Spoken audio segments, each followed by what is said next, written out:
And secondly, there were some questions last week, could we, or could the press meet or speak with some of our crews?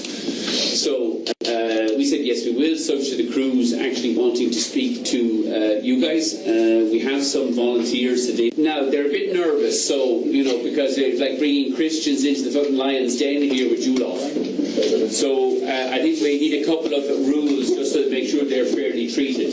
I'm going to ask them all to say a few words each if you like. I propose to start off, we'll ask them one or two questions just so that they all feel comfortable. They're all here as volunteers, so they're all free if they to get up and go if they don't like it, or they're free to stay if they like it as well. They're also free to say anything at all they like. We have, as I'm sure you're aware, we've given them all written letters today that if they say anything bad or wrong, they'll be sacked this evening. But other than that, they're free to say anything at all they like to you. Please, nobody ask, can I see your contract? Because the answer to that is no, you can't see the contract. Don't ask any detailed, but they're free to answer detailed questions about their money, but it's up to them whether they want to answer or not. And if there's any really silly questions, I'm going to shut you down. Maybe one of the pilots could answer. I'll try and do some of the leading questions first. So, are you on low pay and are you bullied and intimidated on a daily basis? And remember, we're recording your answers here. So, and another question that comes up frequently, and maybe one of the cabin crew might answer this, is in your contracts there's some kind of provision that says you don't get paid if you go sick. Are you frightened to go sick? Have you ever gone sick? And did you get paid when you went sick in Ryanair? And I know you heard it before, Michael, but can you answer again? All this could end if you just put on a contract on the table so people could see it. Why on earth not just do it? Well, it won't end because we put a contract on the table.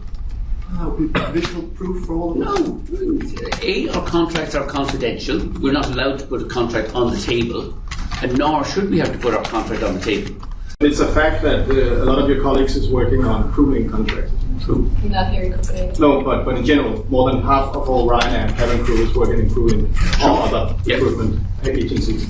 And the terms and conditions of those contracts is not the same as your terms and conditions. Isn't that a fact? That's true. But I mean, they can't answer that, but the answer to that is true.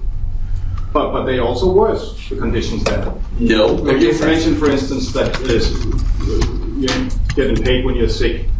The contracts we've seen, that's not included in the cooling contract. I can't tell you what contracts you've seen. There's a number of different variations to those contracts. Look, I've explained but that's the important thing here. It's not the important thing here. No, sorry. The only contracts that are contracts from crewing. With respect, the important thing here is you're asking about a crewing contract, and none of the cabin crew at the base in Copenhagen that's about to be closed next week because of Danish union What about cases. Finland base?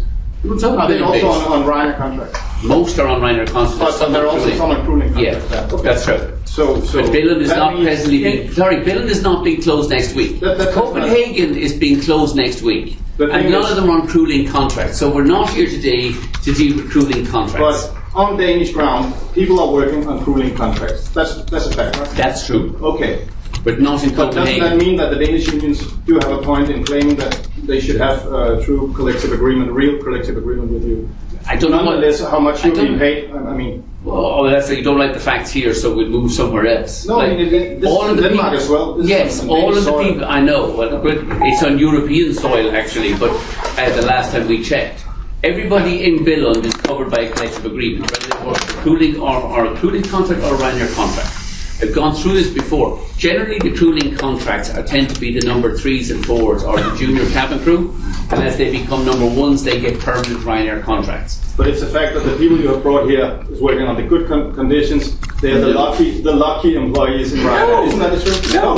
But please let them answer, Michael. Well, yeah, and can I answer your question before you shut me down again? Wanted to get the Because they're not on crewing contracts. The people we brought here today are the people who work in Copenhagen, whose jobs are about to be exported outside of Denmark. Yeah, but do they recognize, so you want to ask them a question? that they are the lucky ones among all your employees? They are the lucky employees on Ryanair contract. No, they're not. No, they're not. Because But their working conditions are better than the people working on cooling. No, the working conditions of crewing actually are pretty much the same, but the pay rates are less because they tend to be the 3s and 4s. Okay, so 60% of all your employees are working on worse conditions than the people you brought here. Right? No, that's actually not true. They're on the same conditions but lower pay. Yeah.